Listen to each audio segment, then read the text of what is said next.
The Count Everything channel prides itself on its fair-minded impartiality and its shaky camera work.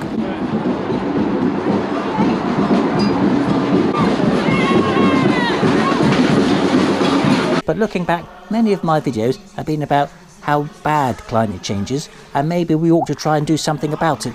But there's a whole world of people working to make climate change worse. They're often forgotten about, so in the next few videos I'm going to make sure they get the credit they deserve.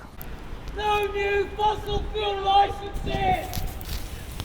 No new fossil fuel licenses! This year there are 4 nominations for Climate Criminal of the Year Award 2022. Each one is in a different category.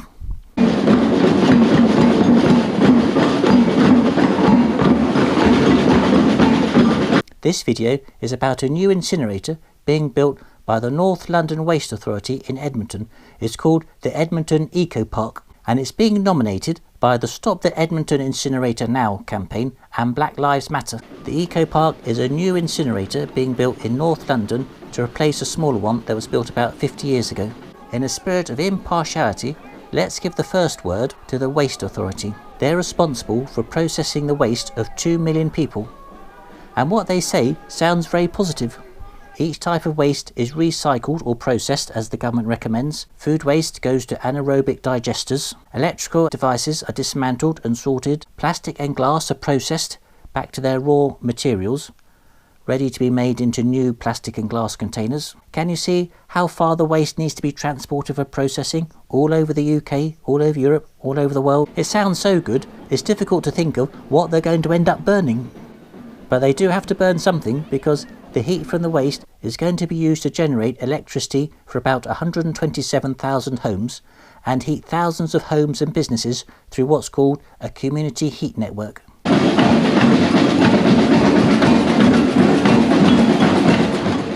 I like this protest. It's made up of a good mixture of people giving it democratic legitimacy. It gets the attention and support of the locals. It's very well organised. There's only one police van, so there's about 6 or 7 police officers. The protesters themselves send banner holders ahead to block off the side roads so as to clear the road of traffic. We ain't getting no justice! And they won't get no peace! We ain't getting no justice! They won't get no peace! No justice! No peace! No justice! No peace! No reason! Police! No safety! Police! I said no justice! No peace! No justice! No peace! No reason! Police! There's a report from DEFRA that looks at the pros and cons of landfill and incinerators, because in Britain, if you can't recycle something, then it's going to go to landfill or it's going to be burnt. And they think overall incinerators are better than landfill. In a landfill site, biogenic resources like food or other organic substances will emit CO2 and methane's a very potent greenhouse gas. Now most of those gases can be captured and methane can be burnt and used for energy, but some methane will still escape. However, in landfill, plastic will not emit greenhouse gases. An incinerator will burn all types of rubbish. The biogenic sources still emit CO2, but they also burn plastic that will emit CO2, whereas if you put plastic into landfill, it doesn't generate any CO2 at all. Well, DEFRA are the experts, so for the purposes of this video, incinerators are better than landfill. But landfill and incinerators are still in the same ballpark for emissions.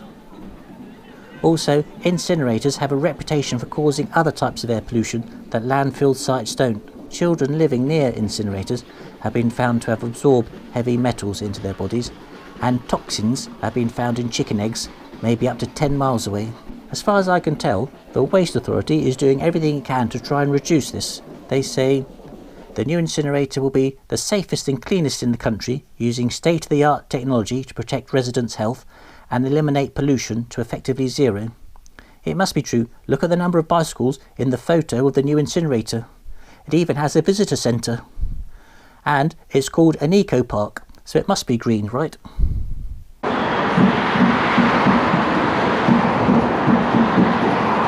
When we get to the North Circular, no one's quite sure what's going to happen. The police sergeant seems very concerned. And I don't know, are we really going to go onto the road? Remember, the North Circular is one of London's busiest roads, as you can see. Or are we just going to go down there and then have a bit of brinksmanship and then march off somewhere else, march back up the road? I don't know if you can see from my camera position, but can you see the police officers in the high-vis tops are sort of trying to stand between the protesters and the traffic, trying to slow the traffic down. Remember, at a protest, the first duty of the police is the protection of public safety, which includes the protesters in this case. So well done, the police. Then suddenly it all kicks off.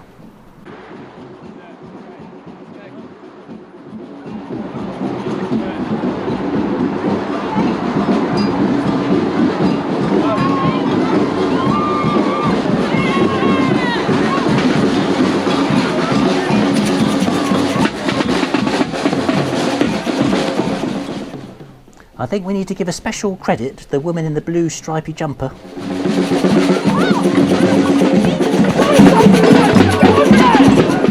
Women really don't like being told what to do by a man, do they?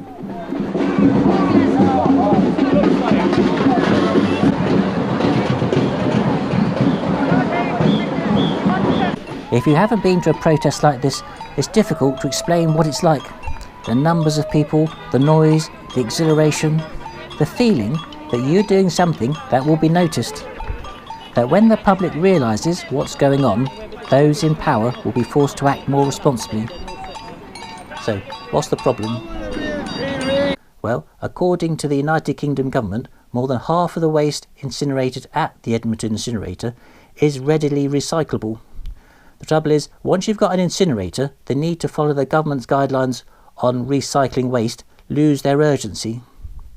The new incinerator needs to produce electricity and heating for thousands of people for years to come. It has to burn a minimum of 490,000 tonnes of waste a year. It's going to cost millions of pounds to build. It needs to run for 30 or 50 years to make the financial investment worthwhile. This problem isn't just a North London issue. The campaign group Client Earth believes there are several problems with incinerators. It's thought that in England, around 60% of the waste going to incinerators could be recycled. And although the North London Waste Authority claims the incinerator will generate low carbon electricity, you have to remember it's going to be running for 50 years. Electricity generation at incinerators will soon become closer to carbon intensity to coal and gas than to wind and solar. This is because increasing the proportion of hard-to-recycle plastic waste sent to incinerators will increase the carbon impacts of incineration. Plastic is derived from crude oil and the carbon is released when burnt. While the electricity grid should be decarbonising as a result of more renewable sources coming online, electricity produced at the incinerator will become a major climate issue. The government realises this. They realise that incinerators can no longer be considered low-carbon sources of electricity. So the new one is going to provide heat as well as electricity, whereas the old one only did electricity. Due to increasing quantities of waste sent to incineration, incinerators will emit more toxins and pollutants that harm local air quality. Incineration makes a more significant negative contribution to local air quality than landfill. If incinerators are worse than landfill for local air quality, why are they preferred? It's because the number one pollution priority for the government is climate change and greenhouse gases. When people demand that governments prioritise climate change, this is what will happen. So much of the human world needs to change, it won't be possible to compensate everyone. From a previous video, we know the wealthy have greater political influence than the poor. It will be the poor that suffer most, even though they have the smallest carbon footprints and are the least responsible for climate change. The incinerator will be able to burn between 490,000 and 700,000 tonnes of waste a year, putting CO2 and other hazardous pollutants into the air. Incinerators are 3 times more likely to be built in the UK's most deprived neighbourhoods. People living near incinerators complain of noise, litter, increased vehicle traffic, smells and air pollution. As temperatures rise in the summer, the smell often gets worse, forcing people to close their windows and avoid sitting outside. Poorer housing areas are downwind of the new incinerator, and sadly ethnic minorities are disproportionately represented amongst the poor, hence the presence of Black Lives Matter. And amongst all this chaos and noise, I do the XR live stream. We only march along this part of the road for 20 minutes only a few confused drivers are going to see it. It really relies on the news agencies to pick it up to get the message out. Protests like this exist in social media as much as it does in the real world. And it's really important that we come down and show the North London Waste Authority that we're not going to take this lying down. We're not going to accept them locking us in to another 50 years of burning our waste. We're not going to... Vans coming past. That might be my lift home. That's the thing, that it's not really needed, is it? There's already plenty of capacity for incinerators in London already. What we need to do is reduce. Yeah. That's the key one. Yeah. Reduce, reuse, and to some extent we can recycle, but there's a lot of greenwashing going on nowadays. I think we're going to stamp it out.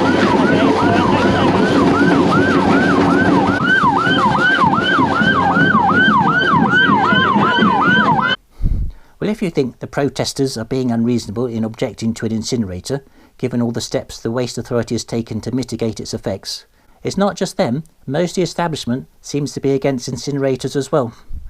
According to the UK government's own independent advisors for climate change, the Committee on Climate Change, they say achieving significant emission reductions in the waste sector, the waste sector makes up 4% of the UK's carbon emissions, requires a step change towards a circular economy, moving away from landfill and incineration and associated methane and fossil CO2 emissions, and towards a reduction in waste arisings and collection of separated valuable resources for reuse and recycling. It's not just them. Parliamentary committees are against them. Air pollution already kills 64,000 people across the UK each year. So, government planning that will double incineration capacity by allowing the construction of 50 new waste incinerators by 2030 should be immediately halted, as it will give rise to a significant growth in ultrafine particles, which are the most dangerous to human health. And so is the European Union. Since 2018, EU countries and the United Kingdom have been under a legal obligation to apply incineration and landfill taxes so as to provide incentives for application of the waste hierarchy.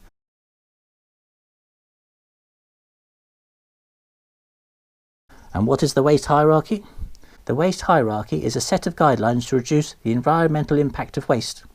You can sum up the hierarchy by reduce, reuse and recycle, which is the circular economy.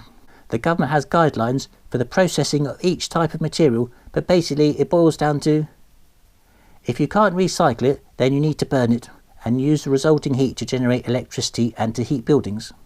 But as the Committee on Climate Change says, the only long-term solution is to reduce the amount of waste we generate as a society. There are no good low-carbon ways to process waste once you've created it. By the way, do you recognise from a previous video of what's going on here? Burning waste to produce energy.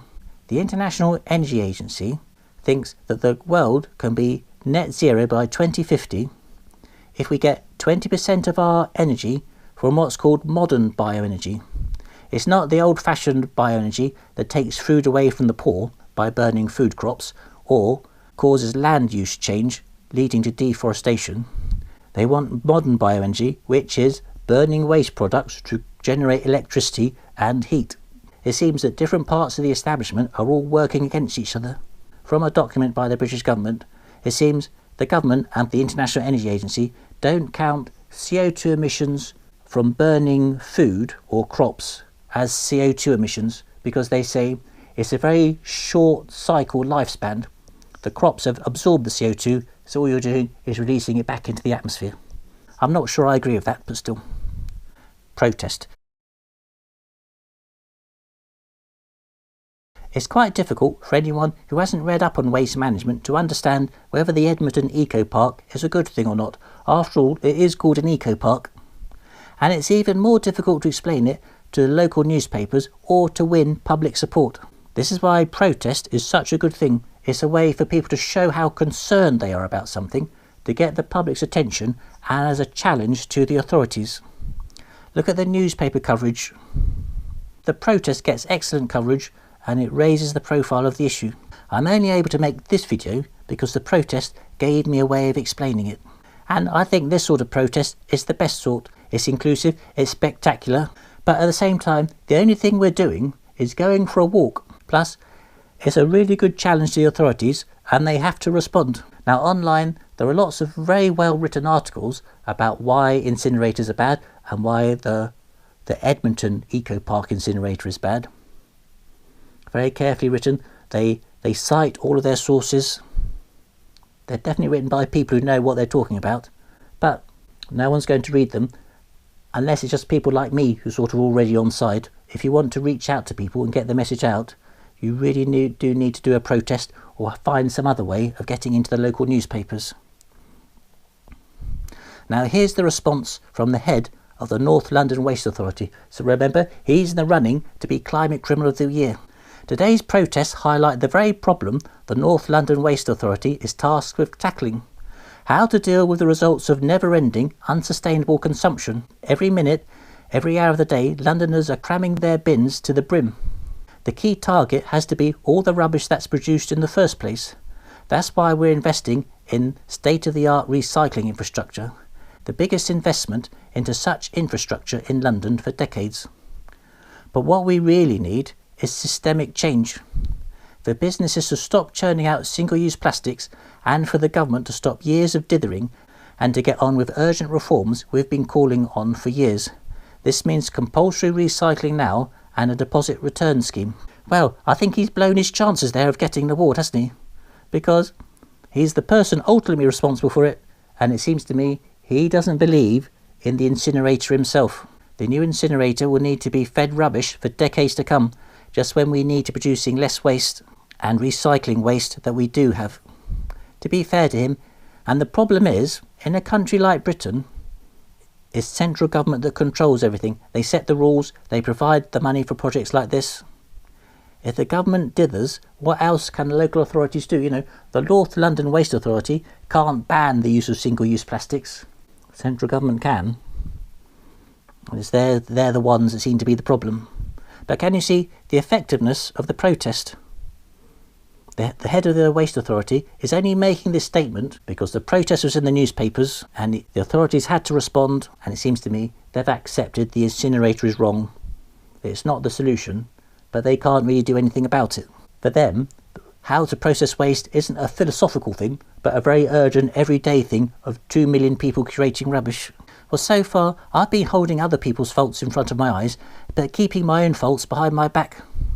There's something very cathartic about putting your rubbish in the bin. All the evidence of my unsustainable lifestyle, packaging, single-use plastics. How many pizzas do I have a week? It all goes in the bin.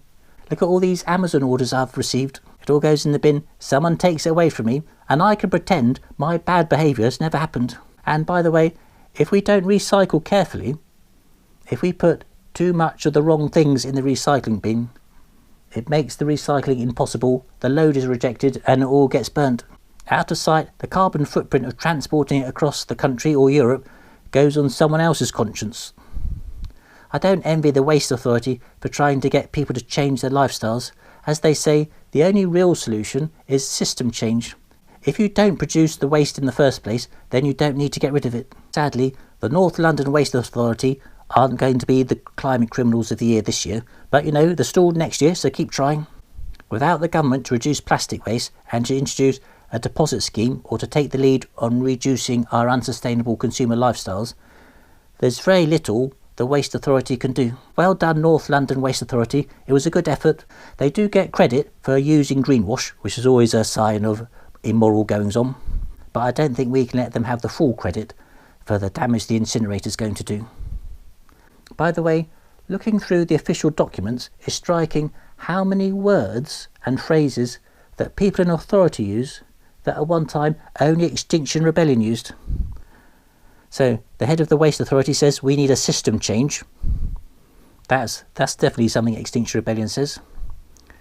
Circular economy, reduce, reuse, recycle. These are all things which you really, at one time, you would only hear from environmental groups, but they're gradually making their way into the official documents of governments, and hopefully they will have some good effect, but not just yet. So next time we should be at the HSBC annual shareholder meeting where we have some nice singing. You are disrupting the meeting to such an extent